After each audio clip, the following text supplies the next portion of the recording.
आजची सर्वात मोठी बातमी. राज्यभरातील शिक्षक आणि शिक्षकेतर कर्मचाऱ्यांनी त्यांच्या प्रलंबित मागण्यांसाठी आज 5 डिसेंबर 2025 रोजी शाळा बंद आंदोलन पुकारले. टीईटी पुनर्विचार याचिका, जुनी पेन्शन योजना आणि 15 मार्च 2024च्या संचमान्यता निर्णयावर शासनाकडून ठोस निर्णय होत नसल्याने हा असंतोष उफाळून आला आहे. शिक्षक व शिक्षकेतर संघटना समन्वय समितीच्या नेतृत्वाखाली राज्यभरात शाळा बंद ठेवून आंदोलन करण्यात आले. हिंगोली जिल्ह्यातही हजारो शिक्षकांनी सामूहिक रजेवर जाऊन आंदोलनात सहभाग नोंदवला. शहरात आचारसंहिता असल्याने हिंगोलीतील महामोर्चा जरी स्थगित करण्यात आला असला तरी शिक्षकांनी सामूहिक सुट्टी घेऊन शासनाचे लक्ष वेधले. या आंदोलनाची मुख्य मागणी आहे टीईटी पुनर्विचार याचिका तातडीने दाखल करावी आणि जुनी पेन्शन योजना ओपीएस पूर्ववत लागू करावी. याशिवाय 15 मार्च 2024चा वादग्रस्त संचमान्यता निर्णय रद्द करण्याची आणि शिक्षक सेवक योजना रद्द करण्याची मागणी ही प्रामुख्याने करण्यात आली आहे. समन्वय समितीने मुख्यमंत्री देवेंद्र फडणवीस यांना निवेदन देत मागण्या त्वरित मान्य न झाल्यास यापेक्षाही मोठे व तीव्र आंदोलन उभे करण्याचा इशारा दिला आहे. या आंदोलनावर सरकार काय भूमिका घेते याकडे आता सगळ्यांचे लक्ष लागले आहे. आज शिक्षक व शिक्षकेतर कर्मचारी संघटना महाराष्ट्र राज्य याच्या वतीने संपूर्ण महाराष्ट्रामध्ये एक दिवसीय सामूहिक रजा आंदोलन करण्यात आलेलं आहे आणि आपल्या हिंगोली जिल्ह्यात देखील आज साधारणतः 2000च्या वर शिक्षक आणि शिक्षकेतर कर्मचारी हे सामूहिक रजेवर आहेत. या सामूहिक रजेमध्ये जे आपले प्रश्न आहेत त्यामध्ये सर्वात महत्त्वाचा जो प्रश्न आहे तो आहे टीईटीचा.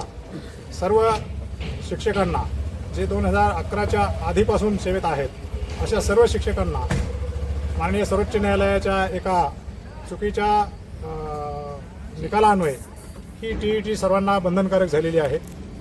तर त्याबाबत आम्ही सर्व संघटनांच्या माध्यमातून शासनाकडे अशी विनंती करीत आहोत की ज्या त्या वेळेला ज्या शिक्षकांचे जे निकष असतात निवडीचे ते आम्ही पूर्ण करून नोकरीमध्ये आलेलो आहोत आणि म्हणून हा जो सुप्रीम कोर्टाचा असुरक्षेचा जो निकाल आहे तर त्यामध्ये आपण एक रिव्ह्यू पिटिशन सुप्रीम कोर्टात दाखल करावं आणि आरटीआय ॲक्ट 2009मध्ये सुधारणा करून सर्व शिक्षकांना त्यांच्या नोकऱ्या सुरक्षित राहतील अशी हमी देणारा त्यामध्ये दुरुस्ती विधेयक आणावं अशी एक प्रमुख मागणी घेऊन हे आंदोलन आहे.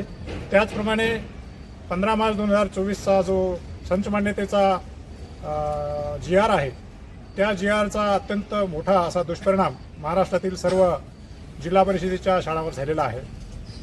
या शासन निर्णयामुळे वाड्या तंड्यावरील आणि लहान खेड्यामधील शाळा त्या मोडीत निघत आहेत आणि अशा शाळांमध्ये जे शिक्षक आहेत एक शिक्षकी शाळा द्विशिक्षक शाळा त्या पटसंख्याअभावी या शाळा बंद पडत आहेत आणि अतिरिक्त शिक्षकांचा प्रश्न मोठ्या प्रमाणावर ऐरणीवर आलेला आहे. अतिरिक्त झालेल्या शिक्षकांना जिल्ह्यामध्ये आणि राज्यामध्ये कुठेही रिक्त पदं उपलब्ध नाहीत म्हणून अतिरिक्त झालेल्या शिक्षकांचं समायोजन कसं करायचं हा मोठा प्रश्न शिक्षकांसमोर पडलेला आहे आणि म्हणून या दोन्ही बाबतीमध्ये जो 15 मार्च 2024चा संचमान्यतेचा GR आहे तो तात्काळ रद्द झाला पाहिजे आणि वाडी तंड्यावरच्या शाळा टिकल्या पाहिजेत. यासाठी शासनानं हा GR रद्द करून जुन्या धोरणाचं या ठिकाणी अंमलबजावणी करावी अशी ही या ठिकाणी मागणी आहे. त्याचप्रमाणे 2005 नंतरचे जे आमचे शिक्षक बांधव सेवेमध्ये आलेले आहेत त्यांना जुनी पेन्शनचा लढा आमचा अनेक वर्षापासून सुरू आहे.